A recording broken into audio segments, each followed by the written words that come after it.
Okay, so here I am.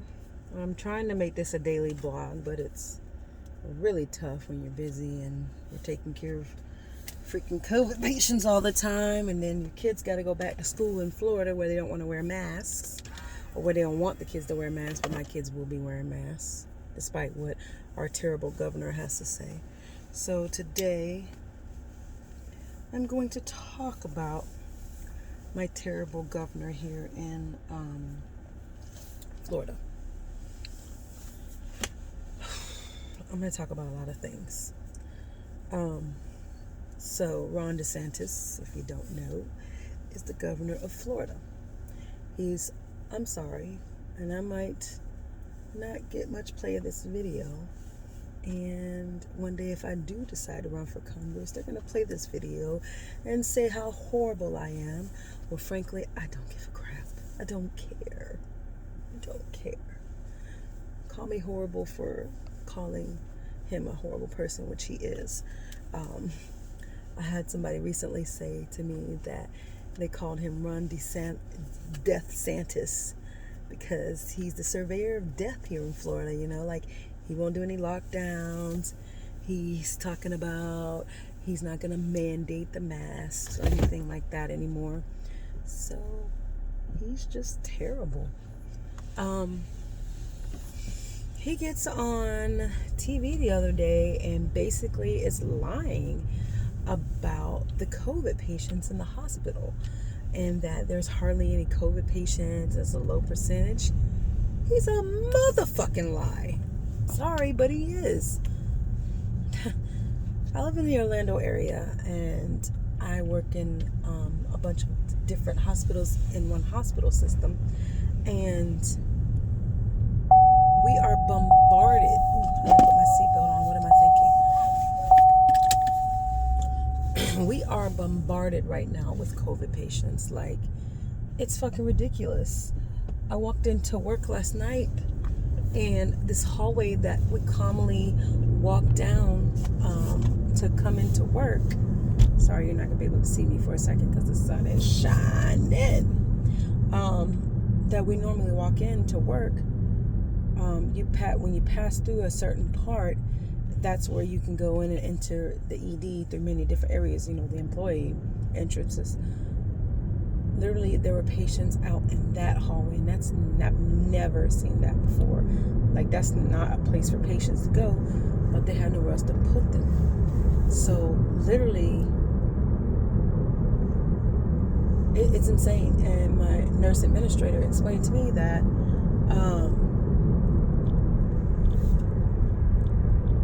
sorry, I got sidetracked because there's like bicyclers. The nurse administrator was explaining to me that people are waiting, just normal, regular patients are waiting 12 hours in the waiting room in the ER. It's insane. And she said that about 65% of the patients in the hospital are, guess what? COVID patients. So, Ron DeSantis, you is a lie. Say it like I grew up hearing it being said in the South. You is a lie. You is a liar. So anyway, yeah. So that's how I feel about him. He's just terrible. And then he had the audacity in that same press conference to say that last year when it was a lockdown, people were dying and staying home and not coming in, and they were actually having heart attacks and dying and not wanting to come to the hospital, and they had other issues other than COVID because people were staying home. He actually said that shit with girth and strength, and just like he was proud to say it, like he gives a fuck about anybody. Because if he gave a fuck, he would be doing more to prevent the pandemic to prevent what has happened in Florida from happening. He doesn't give a fuck about anybody. And then he was so Trumpian in the way that he was, his mannerisms were, and his the way he said things, the way he did his hands. It's like he's trying to be a mini Trump. Boy, go sit down somewhere. You're terrible. I didn't vote for you. But I don't know what's going on in the world of politics today. It's like the Republicans are doing nothing. They do nothing. Everything is, and that's moving on to my next subject. Everything is about culture war with them right now. They have no substantive policies to run on or to try to, present. So they're just doing a culture war thing. First, it was Dr. Seuss. We canceled Dr. Seuss. Democrats or whoever canceled Dr. Seuss. I guess you can call the people who own Dr. Seuss, they're Democrats then, I guess, because the company decided to cancel about 5 or 6 books. I can't remember the exact number of their books because they were racially insensitive and frankly racist. So Republicans want to say that was cancellation, whatever. Then the Mr. Potato Head thing,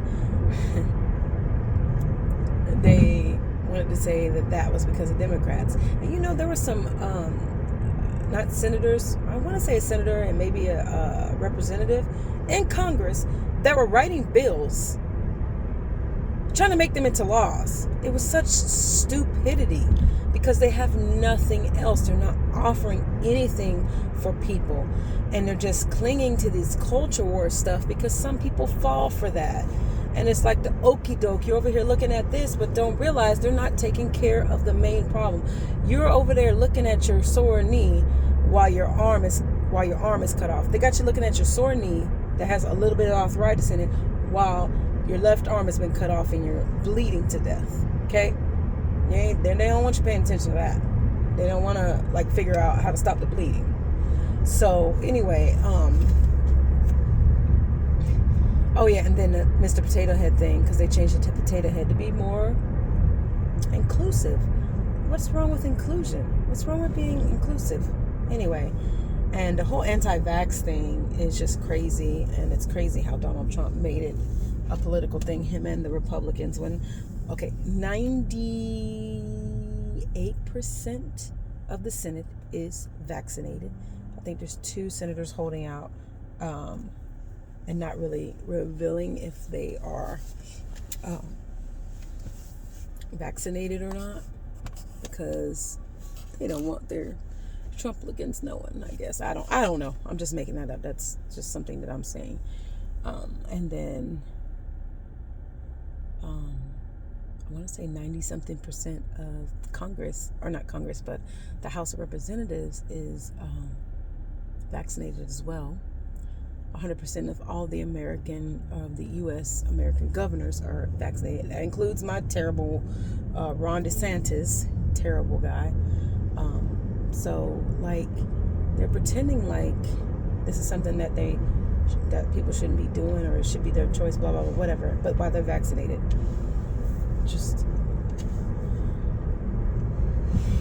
I guess I need to get out of politics. It's stressing me out. But I freaking love it. I love it because ultimately politics should be about helping people, not helping corporations or helping big business or the millionaires and billionaires sitting up there at the top, well, mostly billionaires. It should be about the people, and we need a Congress that is actually representing the people. This is what we need.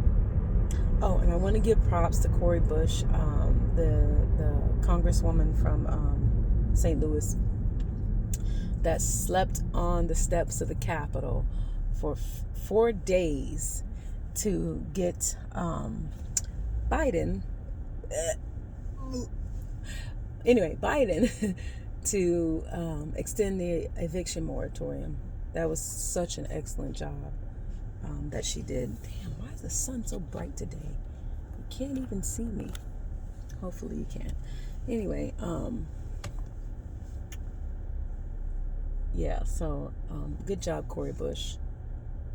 I'm happy that we have somebody that's progressive in the House of Representatives.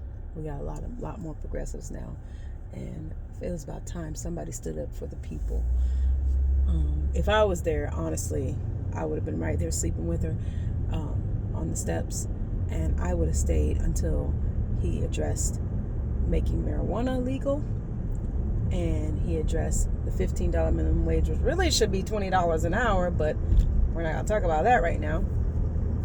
I would be there sleeping until he decided to address that. And those are very important things, and I would have stayed there until he decided to address it, because people don't know that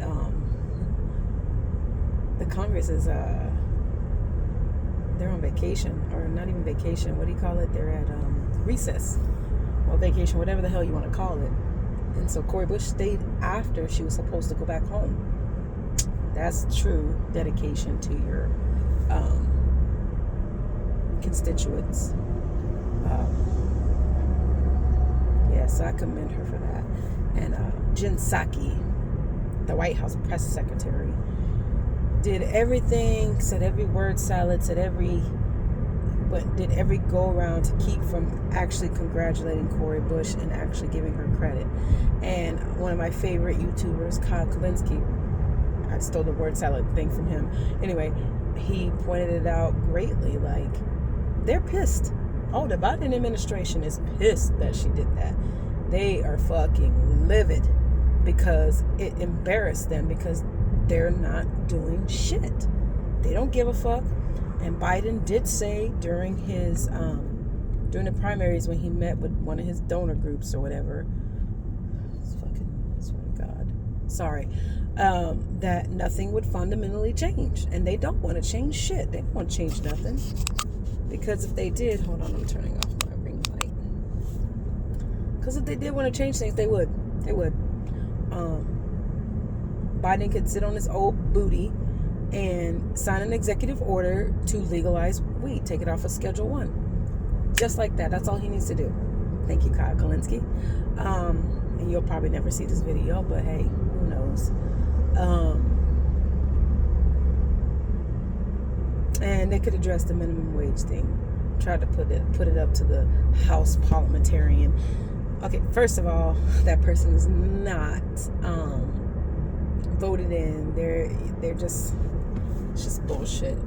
I don't even want to get started with that, but okay, what else is going on with politics?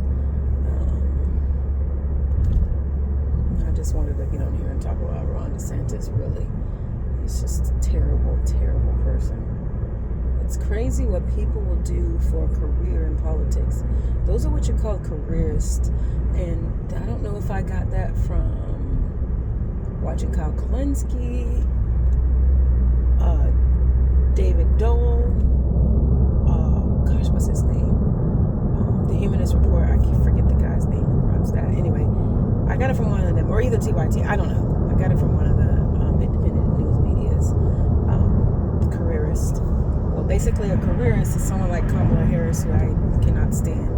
People are probably going to come for me if they see this video, but I really don't give a crap, because she's not for the people. She's a careerist. She is there to promote her career and get to the next level, like climbing the ladder, the political ladder.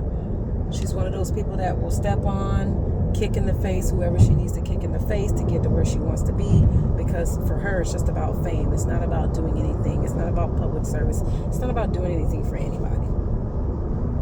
Yeah, she had some pretty good moments in the Senate, and saying some things in Senate hearings or whatever when Donald Trump was president, but like, did she really effectively do anything?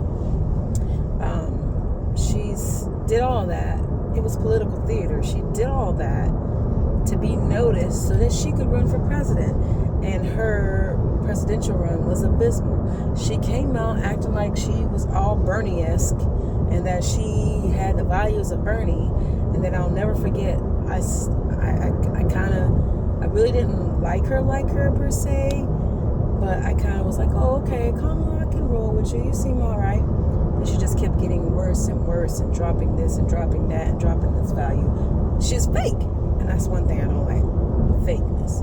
So when she did the switch on the Medicare for All thing, and she had raised her hand during one of the debates, the presidential debates, that she was for Medicare for All, and then rolled back on it the next next day. And then she said that she had been sitting and thinking, well, that means talking to her donors and her staff, listening to these idiots. I mean, these Democratic strategists are just terrible. This is why I left the Democratic Party. I'm a Democrat in name only. When I say that, I mean I have to register in Florida as a Democrat so I can vote in the primaries, which is fucking stupid. Don't even get me started on this duopoly, two-party thing that America has going on. So anyway, I would be an independent if I could vote in the primaries, but Florida's a closed primary state, and it's just another way to stop people from voting. That's voter suppression.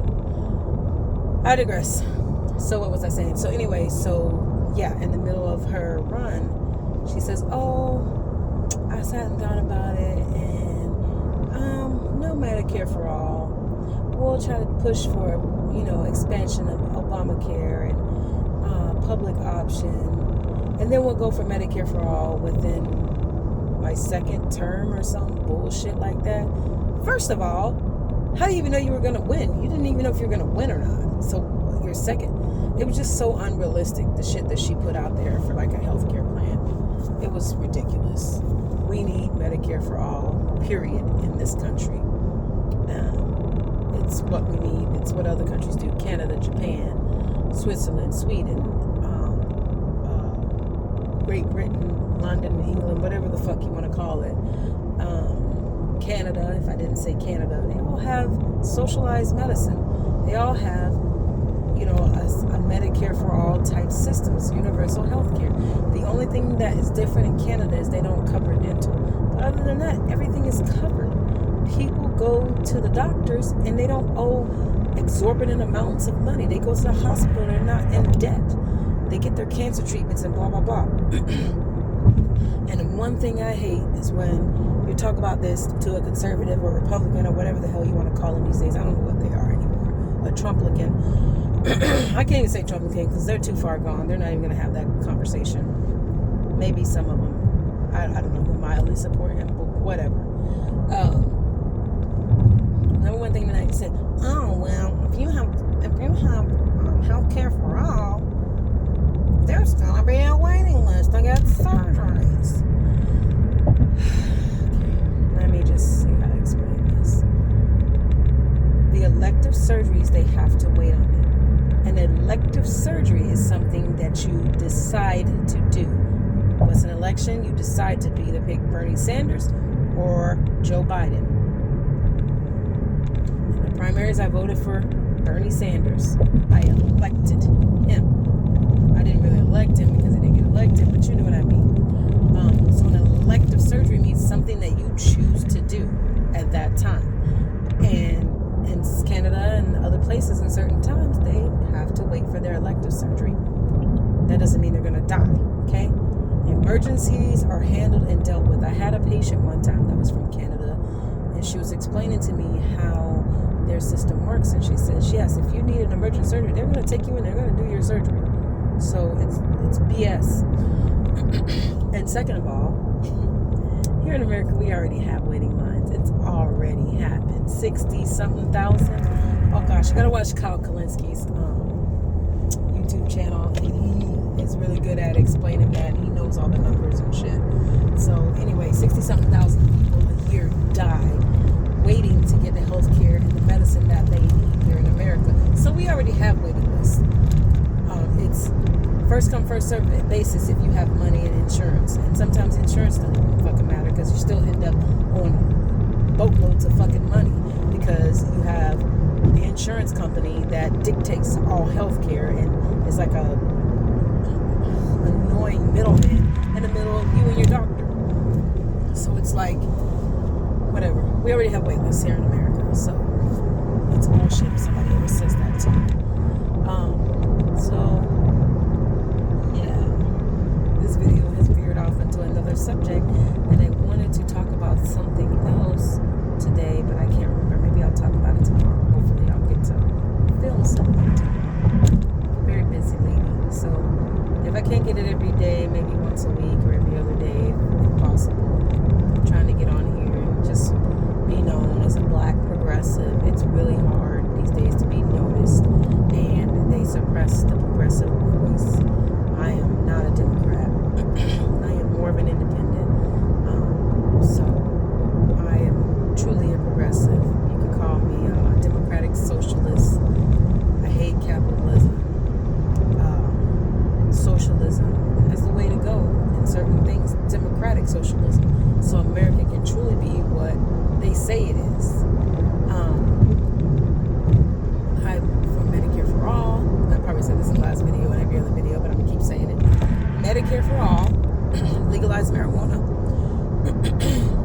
excuse me, get rid of the big pharma companies, or at least negotiate them down. Money out of politics, reparations for black people. Yes, I'm a black woman who wants reparations. For a while there, I was kind of on the fence about it, but then I learned a lot of things in the past couple of years that I didn't know, and it's because of TikTok, to be honest with you. The people who are actually telling the truth about things, because there's so much misinformation in there as well. Like the Tulsa riots, Juneteenth. There's so many things I learned about. So, like, I'm trying to think of the other massacre. The Tulsa massacre. There's another massacre. There's a lot of massacres that happened in the United States during Reformation. So, yeah, this is going to be a long video. Oh, boy. Let me cut it off, because I only like to do like 12 minutes. So, yeah. Looks like my daughter, but it's not her. Anyway, I'm going to go on that note, and we can talk about, I guess, reparations more next time, because I was really, like I said, on the fence about it. So have a nice day. Thanks for coming and listening. I don't like all of my 2 viewers, but hopefully I'll get more soon.